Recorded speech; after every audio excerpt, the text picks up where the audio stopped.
going to try to make a quick tutorial video about our homemade filter skimmer box. So this pond is 3,500 gallons. It's bigger than it looks in my camera. It's about 14 feet across, and this area is about 6 feet deep. So we actually have two different filters in here, and I just want to show you the water first. So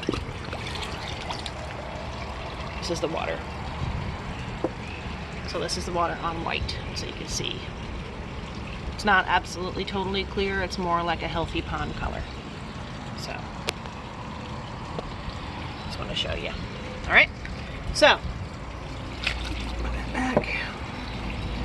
We have two filters. This one is a skimmer. Particularly, we made it to be a skimmer, but we also put a whole bunch of staggered filters in here. And then another one we have which pulls from the bottom in the deepest part up on a, it's like lifted off the bottom so it doesn't get a lot of sediment, but it has a 50-foot hose that's buried under and goes around the back, and under this waterfall on the back we have a biofilter. So it's a two-part, also homemade biofilter, which I'll do in a second video. After that filters and the material comes all the way to the bottom, it comes out this waterfall over here. So that waterfall over there is biofiltered water. So I just want to help people to make their own inexpensively. So what we did in this box, this is a tote that we got at Target. It's a heavier duty, can't remember what brand it is, Sterilite or whatever that is. Heavy duty, and it's also pretty deep. So because we needed room for the pump to go in here. This has a Harbor Freight, the heaviest duty submersible pump that Harbor Freight has. And we bought the 2-year extended warranty on it, so that way if it burns out, we just take it back and get a new one. So we cut the front, if you can see. So our first attempt, our pond actually, we're in Georgia, so our pond fluctuates in water height. We might drop, if you can see the edge there, we might drop every month, maybe an inch or two even. So it's actually quite a bit of evaporation. We also have a waterfall, so when we run it we lose water. So our first attempt actually was to make this float, and that way it would no matter what work with whatever level the water is, because we actually travel, and that way we wouldn't have to worry about it not working. That didn't work too well because the pump is so strong. It pulls more water than the box can handle. So this would work if we put counterweights on top, but because we wanted to look cute, we decided just to not have it float for the moment. So we actually have it propped up on bricks on the bottom because we want it to be right at the proper height for the maximum amount of skimming, if you can see. So it's about halfway up the mouth that we cut. So we left an inch on both sides, cut it down about 4 inches, and cut it under the handle. So, and then on the front of it we put some plastic wire just to keep the fish out. So on the inside, this is an old, actually not old, we went to Home Depot and bought a furnace filter and cut the furnace filter material off of it because we needed the heavy duty backing to support our filters. So, and then what we did is we zip tied them together so that it fit inside of our box. So this is actually all the way down in the front, and we found that instead of like traditionally you filter with all your filters standing up, we found that it works better if we lay the filters down. So this is our support. We have a floating piece of like 1x4 from Home Depot, but because it's plastic, it floats, so it holds up our mesh. So what we do is we lay this back and support it on the wood so that it's basically, the filters are going to have the most water on them, most surface area. So we have 3 stages of filters. This is from Petco.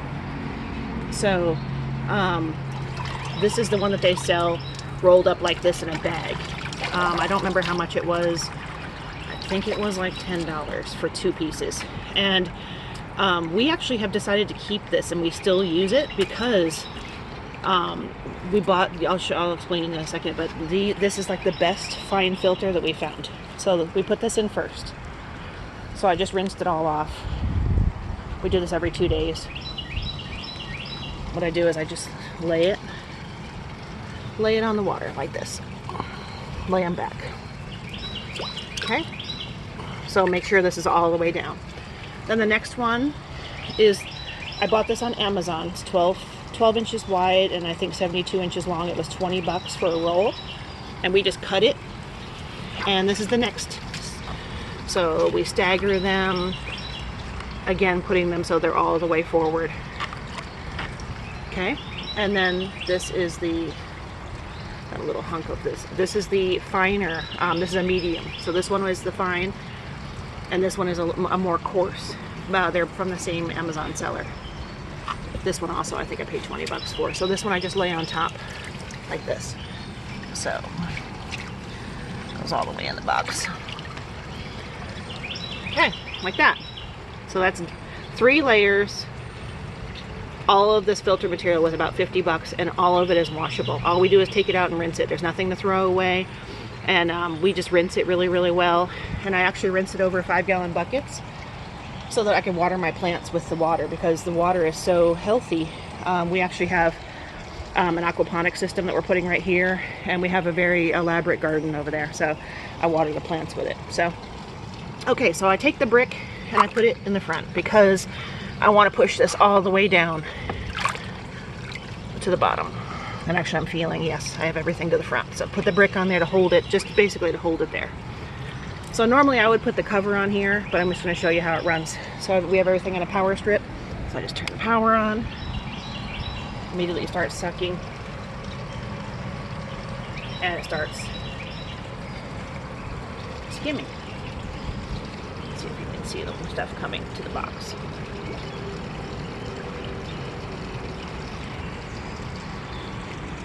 This is an amazing skimmer. We have bubbles, lots of air everywhere. So we have air stones. We probably have 5 of them in here. We have plants. All the plants we have are in plastic floating baskets, so they float. Doesn't matter what the water level is. The plants are exactly getting. The basket actually is so floating that the plants are perfectly only about 1 inch in the water, which they all love. If I find little plants and I'm not sure what they are, or I need to isolate a fish, I have my little isolation box down there. We have all kinds of plants in here. So if you're just watching the skimmer box, it's working like a champ. Fish love it. Now, I want to get the most surface area on the filter, so I'm actually going to push it down because I want the water to run over as much filter as possible.